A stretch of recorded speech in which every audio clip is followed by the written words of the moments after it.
ตรงนี้เฮารับในราคาเกือบ10 ล้านพี่น้องเลยหมอนี่เมื่อยแล้วพี่น้องเลยเมื่อยแล้วนี่เมื่อยแล้วเนาะพี่น้องเนาะไถหน้าดำหน้าหยอดนะพี่น้องเนาะเด็ดไปเมื่อยบ่ตายมันแล้วได้พี่น้องเลยเอาพี่น้องเลยพากันเศร้าเมื่อยก่อนมันเที่ยงเลยเมื่อยหลายมือนี่เบิ่งมันเหนียวพี่น้องเลยมันเป็นน้ำเป็นขี้ตมนะมันยุกยากดำน้ำได้เลยพี่น้องรู้ว่าขาดดำได้เลยดำพงดำหยังนะ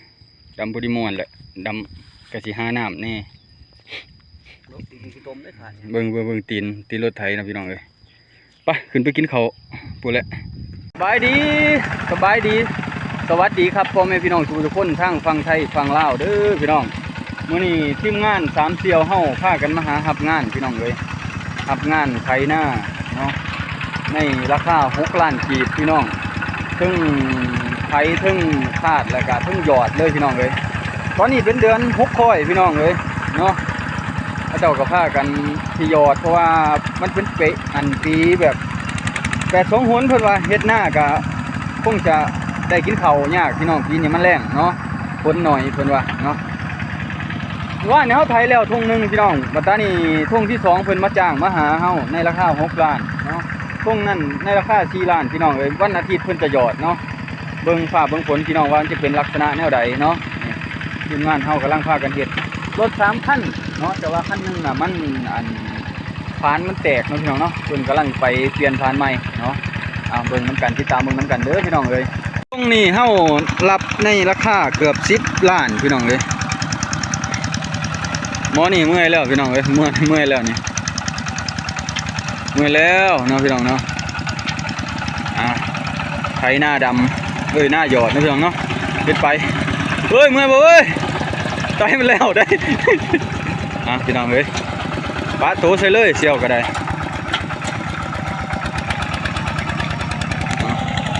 เสี่ยวทางนี้ก็ไถ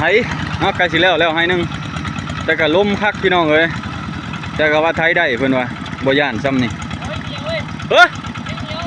แม่งเงี้ยวเฮ็ดแต่ได้กินลมเป็นลมพี่น้องเอ้ยทีมงาน3เสี่ยวเฮ็ดแล้วพี่น้องเอ้ยหาเงินพี่น้องเอ้ยหาเงินลงหน้าใบไม้ใบหญ้า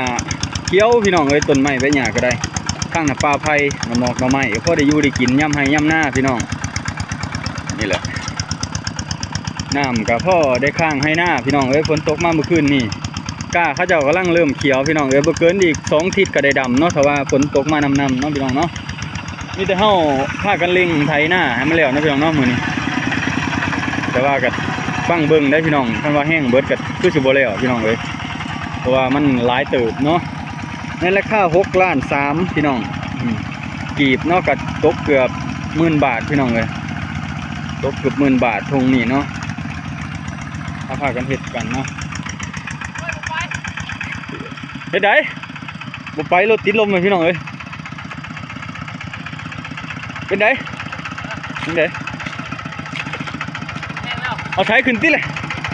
ใช่ปะ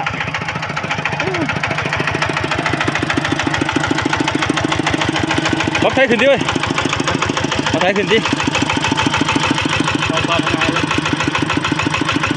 เอาหน่อยลงสิไหนก็ขึ้นวะ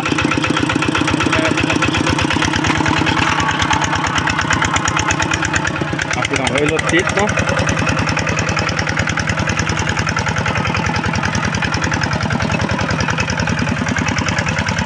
โอ้เฮ็ดพี่น้องเอ้ย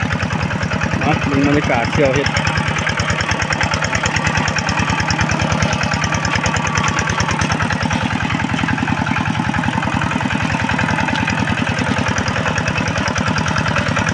พี่น้องเอ้ยเดี๋ยวเบิ่งกันพี่น้องเอ้ยพากันเศร้าเมื่อยก่อนมันเที่ยงเลยเมื่อยหลายมือนี่เบิ่งมันเหนียวพี่น้องเอ้ยมันเป็นน้ำเป็นขี้ตมนะมันยุกยากดำน้ำได้เลยพี่น้องรู้ว่าขาดดำได้เลยดำพงดำหยังนะดำพอดีม่วนแหละดำกะสิหาน้ำแน่เบิ่งตีนรถไถนะพี่น้องเอ้ย ไปขึ้นไปกินข้าวพูดแล้ว เสียงไห้ปะ จักกี้ สอง กินใส่เลยนี่ เจ็ดหกเจ็ดโอ้ถือว่าโอเคอยู่ กินใส่เลยนี่น่ะ พูดเลยมองรถ ไปปะ ได้ ผมอยู่ดอกเดียวนะแล้วเขาปลาไผ่พูดแล้วโอ้เมื่อยเลย เฮ้ยถ้าแค่ถึงเทียงเรื่อง พอได้นอนปะ อัดชื่อลืมไปแล้ว ไห้แล้วคือว่าได้หลายเติมเนาะ บ่ มันเป็นไห้ใหญ่นะว่าได้น้อยไห้ยุ่แต่มันกว้างอ่ะ เพราะมันจะน้อย กูเลยย่านเอาขั้นเราเบิดนี่ขั้นมันน้อยหลาย โอ้ผ่านแล้วสำเนียงเนาะ โอ้ตัวข้าก็กูอีกตัว ย่านซื้อที่จริงกูก็เป็นนะหมู่บอกก็ซื้อเลยจังเป็นนะจักบ่เป็นกูก็ได้ เฮ็ดไปซื่อๆนำพี่น้องเนาะบ่กองก็ได้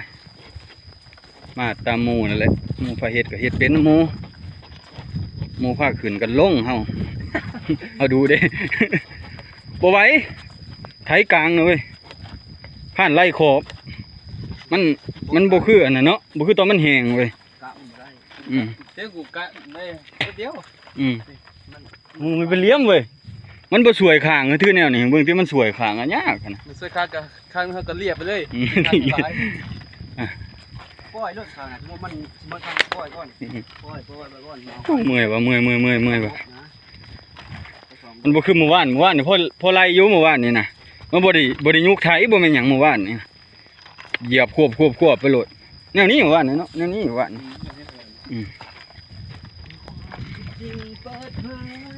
มื้อเช้านี่ก็รถป่วยคันหนึงอะพี่น้องเอ้ยมันก็เลยได้ซำนี้เนาะปกติได้หลายกว่านี้แหละพอดีเอาตอนแรงพี่น้องเอ้ยประมาณฮอด 2 ทุ่มจังสิพากันปล่อยมื้อ เฮ็ดวันเก้าสิบ เมื่อย นี่ฮะ รถเช้านะ อืม ได้อยู่ พี่น้องเอ้ย ได้อยู่ โอเคนะพี่น้องเนาะจังเบิ่งน้ำกัน กินฮอดบ่เลย กินข้าวเที่ยงก็เอาพี่น้องหลังจากที่มาแต่ไถไห้ไถนาพี่น้องเอ้ยก็มาพักเที่ยงอยู่บ้านพี่น้องเพราะว่าออกไปไถนาอยู่พูนพี่น้องอยู่บ้านใต้เขาเจ้าเอิ้นเนาะน่าจะติดกับเขตชายแดนอีกหมู่บ้านหนึงพี่น้องพากันไปก็ประมาณ2 กิโลพี่น้องออกจากหมู่บ้านไปเนาะก็พากันไถเสร็จสิ้นเรียบร้อยพี่น้อง2 ธงในราคา10 กว่าล้านกีบพี่น้องเป็นเงินอันบาทก็คงจะเป็นหมื่นกว่าบาทนี่แหละพี่น้องหาพอได้อยู่ได้กินพี่น้องแบ่งกันหาร3นี่แหละพี่น้องแล้วก็น้ำมันก็หารกันอีกพี่น้องมันบ่มีแนวเฮ็ดพี่น้องเพราะว่าเคิกจากเวียกเฮาเนาะมาจากสวนนะพี่น้องเนาะแล้วจากสวนจากหยังก็ก่อนลงหน้าเฮาถ้าว่ามันมีเวียกมีงานเฮาก็พากันไปเฮ็ดนะพี่น้องเนาะแล้วก็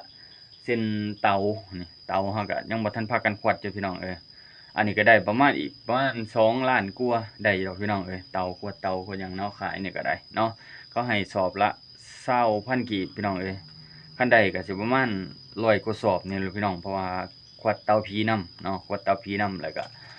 บวกกับเตาเผาก็ประมาณก็เป็นประมาณ100 กว่าสอบพี่น้องคันสิตกเป็นเงินก็เกือบ3 ล้านกีบเกือบได้ตกคนละล้านอะไรพี่น้องแล้วก็บวกกับเงินอันไปไถนาเขาก็ยังบ่ทันจบเนาะพี่น้องเนาะบ่ทันจบเหลืออีกไปคาดเนาะพากันไถ3 มื้อพี่น้อง2 มื้อกว่าเนาะไถ2 มื้อกว่าคือเสร็จสิ้นเนาะพี่น้องเนาะเพราะว่าเฮามาพักช่วงบ่ายอยู่เฮือนนะพี่น้องเนาะเพราะว่าอยู่พุ่นมันแล้วเนาะเพราะว่าเขาเจ้าถามื้อถาวันที่จะลงยอดนะพี่น้องเนาะมันเป็นหน้ายอดเขาเจ้าเนาะพี่น้องเนาะตอนนี้กาเฮาก็สิเริ่มพอดำแล้วพี่น้องก็พากันเล็งๆแน่แล้วก็สิปลูกยางแน่ก็พากันเนาะก็มื้ออื่นนี่ก็สิไปหาปลูกยางพี่น้องบ่ฮู้ว่าสิเป็นแนวใดเนาะไปเบิ่งนํกันเพราะว่ายางมันออกยอดออกอันน่ะพี่น้องมันก็เลยแบบทรงบ่คือปานใดเนาะมาใช่บ่ล่ะเฒ่าเพิ่นออกมาเบิ่งหน้าเพิ่นพี่น้องหน้าเพิ่นก็น้ำกำลังอยู่ถ้าตกมาอีกเทื่อนึงก็อยู่เลยตอนน้ำเพราะว่ามันดินมันเริ่มพุยเริ่มหยังแล้วพี่น้องเนาะพี่น้องฮ้อนหลายเนาะไฟก็ลังมาช่วงอันนี้พี่น้องช่วงที่สวยนี่แหละคิดว่าเนาะพวกบ่กองออกไปแต่เช้าเนาะพาไปเผาแน่บ่ได้หยุดฮอดกินน้ำพี่น้องฝ้าวเฮ็ดให้มันแล้วคิดว่าสิมาเบิ่งเบียยางพี่น้องเตรียมให้มันเรียบร้อยมื้ออื่นเช้าเพราะให้หมู่ไปซอยอีกเนาะ พอฝ่ามันแล้วมื้ออื่นน่ะแล้วแต่ว่าเบี้ยยางมันแก่น่ะพี่น้องแต่ว่ามันออกยอดก็บ่ทันเอาลงเนาะเขาเจะว่ายันมันยุบยันมันหยังนี่แหละเพราะว่ามันแดดมันก็บ่คงที่หั่นพี่น้องเอ้ยเอ้าพี่น้องเอ้ยก็ประมาณนี้แหละเนาะถ้าติดตามเบิ่งพี่น้องเอ้ยฝากติดตามให้กำลังใจนำหน่อยเด้อ